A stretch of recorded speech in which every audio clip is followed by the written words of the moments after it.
I am back in the old Civic. It feels so good to be home. I don't know if anyone's ever rented a car for a long period of time, but I felt like I was living in a hotel. I didn't like it. This is where I belong. This is home. Anyway, welcome back to another edition of Converting My Actual Book. Oh my gosh, that's not even in the C pocket. See, it's like everything's changed. Everything's changed since I've been gone. I don't even have books in here anymore. This is horrible. But I'll just put it here. Anyway, welcome back to another edition of Converting My Actual Book into an audiobook. This story is the go-to classic. If you've ever been in my Uber, it's been on the channel before, but if you've ever been in the Uber and you've asked, what's the craziest thing that ever happened? I give the abridged version. Spoiler alert, I'll just give it to you right now because the full story is much better anyway. So, you're not missing anything. You'll get the thick of the plot at the start. This is like the teaser. But basically, woman gets in my car, passes out halfway through, wakes up and says, oh my God, where am I? And I basically have a panic attack. But, the full story is better, so stick around.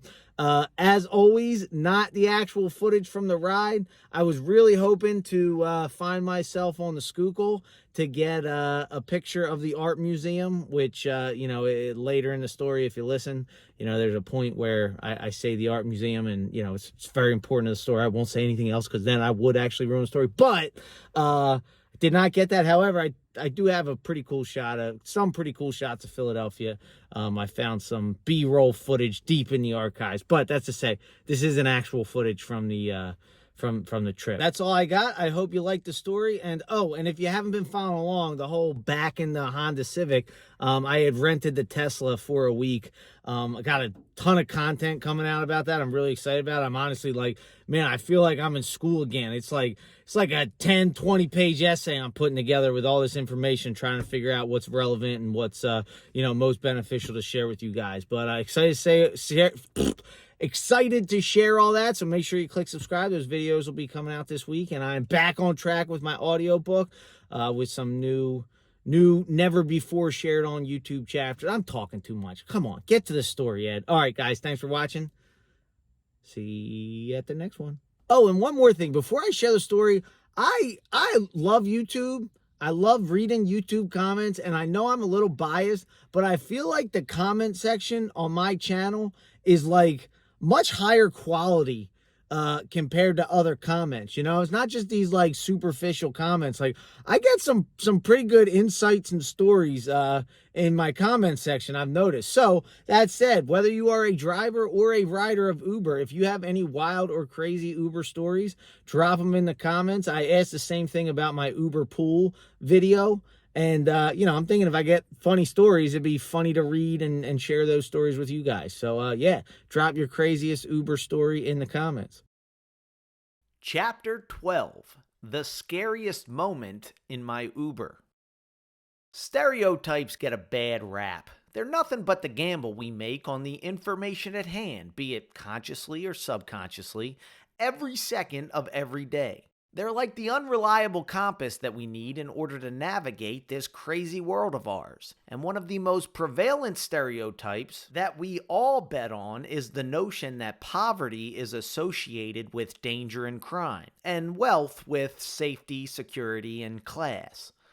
That's why when I pulled up to a mansion on the main line, the wealthiest part of the Philadelphia metropolitan area, I would have never in a million years bet that a beautiful young female in a ball gown would give me the scariest moment of my Uber career. I knew this would be a memorable trip the moment I saw that this house party had valet parking, and I knew that I was white trash the moment I processed this formal event at an estate as a house party. So let me rephrase. A founder or CEO or owner was hosting the company holiday party at their personal residence, a sprawling estate so big that it took me longer to drive the length of the driveway than it would to circle my 3-building apartment complex.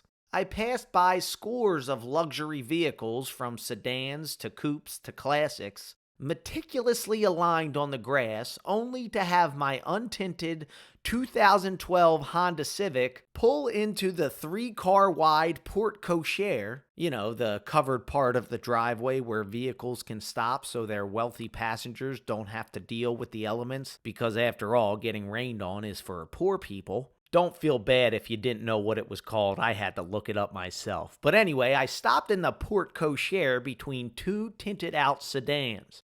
Their drivers were wearing suits and waiting in their cars. I noticed 2 workers in tuxedos at a valet stand by the door. Seeing them working on a Friday night during the holiday season as the rest of the world partied, catering to the same upper echelon of society that I would be chauffeuring soon, I felt a certain kinship to them. But whether it was my used car that stuck out like a sore thumb among the hundreds of luxury vehicles in sight, or my backwards hat and hoodie that didn't quite match the formal attire of everyone else, these valet workers didn't seem like they wanted anything to do with me. It wasn't just that they didn't say anything to me, but I knew the look they were giving me very well. It was a look that said, "What the fuck is this guy doing here?" "What's up, guys?" I greeted them as if they were my people, because after all, they were. The service worker in a tux is still a service worker. "I'm an Uber picking up a Monica." Neither of them responded and kind of looked away as if to disassociate themselves from me. I'm guessing it wasn't only because my car was at least $50,000 less than the next cheapest vehicle in sight, but I'm guessing in part that it had to do with being that it was 2016. I was most likely the first and maybe only Uber to be called to this party that was otherwise chauffeured. My guess is they were probably unsure of how to handle this situation and feared getting in trouble with their boss. Fuck these guys, I thought. Sure, they look better than me and are probably making a lot more money than me, but at least I'm not looking over my shoulder worried about Master. Monica comes out in a beautiful red ball gown that accentuated her figure in a way that turned the heads of the valets as if it was instinct. There's nothing that turns an elitist into an everyman as quickly as good old-fashioned tits and ass. She got into my front seat. In my experience, the people who sit in the front of an Uber are the kind of people who are hoping to engage in a friendly conversation. Beautiful, wealthy, professional, friendly, and female, this ride had all the signs of being a cakewalk. But in a book about the unexpected experiences of Uber, I don't think I need to give a spoiler alert when I tell you this ride would be anything but. She stayed awake long enough for me to confirm the destination, a 40-minute ride to Center City, Philadelphia, before she rolled the window down and laid her head on my door, seemingly out cold. I did not see that coming. A passed-out passenger is still an easy passenger, I thought, and I started to drive. In perhaps the most amazing display of directional consciousness, moments before any turn I had to make, she popped her head up, eyes barely open, and told me where to go. Like anyone else born after 1985, I find it amusing when people feel the need to provide me with directions, as if anyone uses anything other than GPS. But that amusement turns to confusion when it happens in my Uber, as my riders quite literally used a GPS-based app to summon me in the first place. I always want to ask them how they think I found them when they weren't in my car to direct me. Alcohol does funny things to the mind, I guess. The wildest thing about Monica's directions were that, despite the fact that her eyes were closed the entire time, she wasn't wrong once. And I guess once we hit the highway, she thought her responsibilities as navigator were through and passed out completely. I settled in for what I assumed would be smooth sailing for the remainder of the long ride, and wondered if this woman was acting like this out of exhaustion or intoxication, or maybe a little bit of both. We rode in silence for about 20 minutes until upon my ears fell the scariest thing I ever heard in my Uber. "Who are you?" the woman in the seat next to me said. Is she on the phone? I thought. I didn't see one in her hand. "Where am I?" she asked, with panic setting in. Wait, is she talking to me? Finally, in a voice of pure terror, she screams, "Where are you taking me?" Oh, fuck. As if this was an emergency situation she had trained for, in one smooth, swift motion, this chick undoes her seatbelt, grabs the door handle, and while we're going 70 miles an hour on the highway, yanks the handle so hard, I'm surprised it didn't break. When it didn't work the first time, she tried again, this time putting her shoulder into the door, hoping to bust it open. Thank God my old Honda was at least new enough to come with automatic locks that lock when the car is in motion. Otherwise, this would have been a story of how my Uber rider accidentally offed herself on the Schuylkill Expressway. So literally by the way the car is designed, she is locked in, and as a result, she thinks that she's trapped. I don't know if what happened next was an actual panic attack or her fight or flight response kicking in, but either way, she started breathing quickly and heavily, looking and moving all around as if to figure out another way to escape. I wish I could tell you I played it cool, but instead, I gave in to my own panic that befell me when I thought my Uber rider was going to turn herself into highway hamburger meat. I started screaming at her, "I'm your Uber driver! Look at your phone!" While I repeated my pleas for her to check her phone, my Civic decided to chime in with that painful ding that doesn't stop until all riders are buckled. It was like it was queued up to make my current situation even more difficult. If Honda only knew the chaos that was happening in my car right now, they'd have built in an option to substitute that seatbelt thing with a notification to not jump out of a moving vehicle. As I kept trying to convince her that she is totally safe and heading home and to keep her hands off of the fucking door locks, I heard something come from her crotch. "Monica? Hello? What the fuck?" And I noticed a glow coming through the overflow in the crotch area of her ball gown. "Hello? Monica, answer me. Is her vagina talking?" She pulled out her phone from under the dress. Her vagina was talking. She was trying to be discreet about it because she still thinks she's trapped by a stranger that wants to kidnap her. On the phone, I see the face of a concerned friend on FaceTime.